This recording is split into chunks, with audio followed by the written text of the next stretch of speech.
J'aimerais vous poser une question. Laquelle est la bonne Bible? Ou laquelle est la meilleure Bible?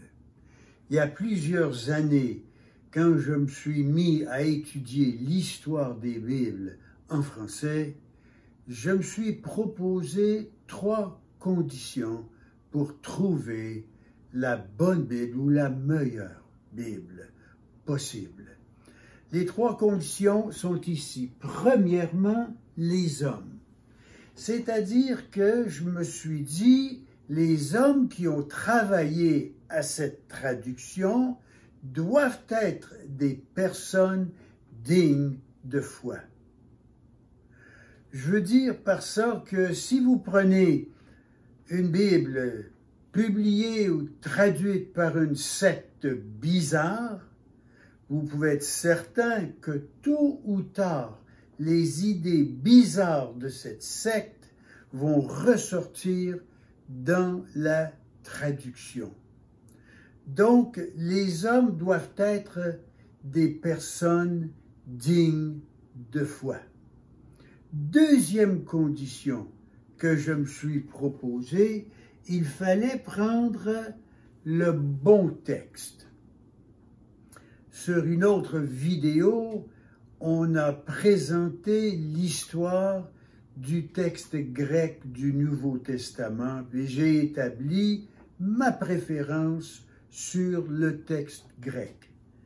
Parce que si vous prenez les meilleurs traducteurs et vous leur fournissez le mauvais texte grec ou un texte grec inférieur, vous aurez une traduction peut-être juste d'après le texte, mais en fin de compte, une traduction inférieure.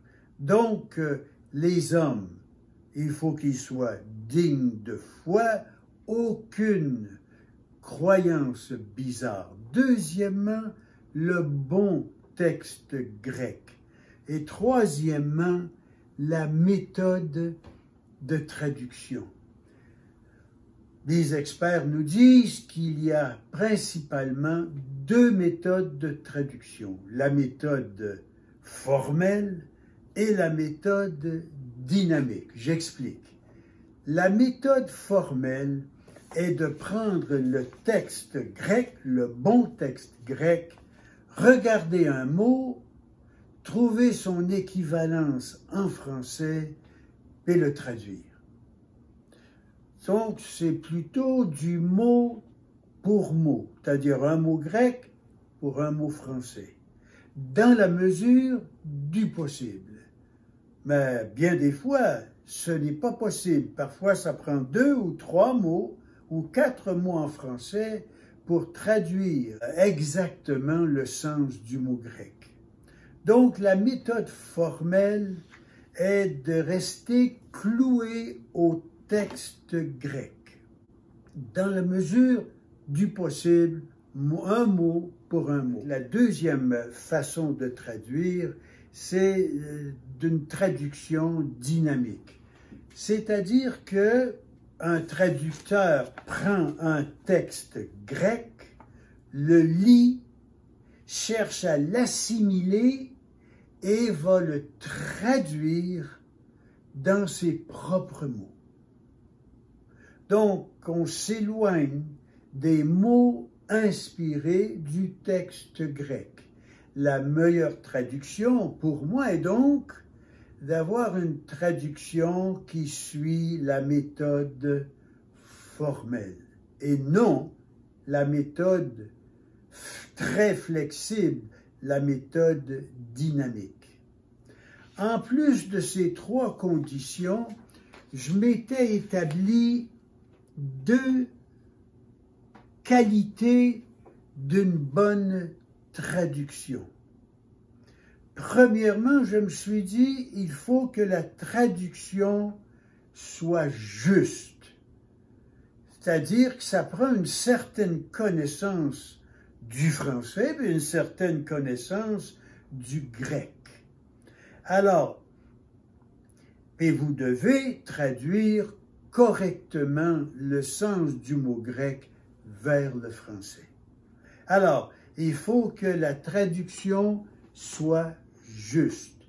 L'idée n'est pas d'injecter nos propres pensées, mais de dire ce que le mot grec veut dire, mais le dire en français. Donc, il faut que la traduction soit juste. La deuxième qualité est que la Bible, ou le produit final, doit être lisible. Si le français est vieux, incompréhensible, la structure des phrases est ancienne, l'orthographe c'est vieux, alors toutes ces choses vont créer des obstacles à la lecture. Alors, deux qualités. Il faut que la Bible, le produit, soit juste et qu'il soit lisible.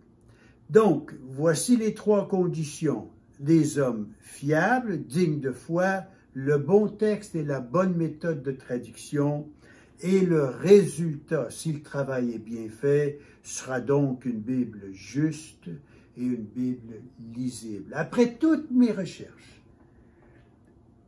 j'ai mis le doigt sur la meilleure Bible. D'après toutes ces conditions, et sur une prochaine vidéo, je vous dirai laquelle j'ai trouvée.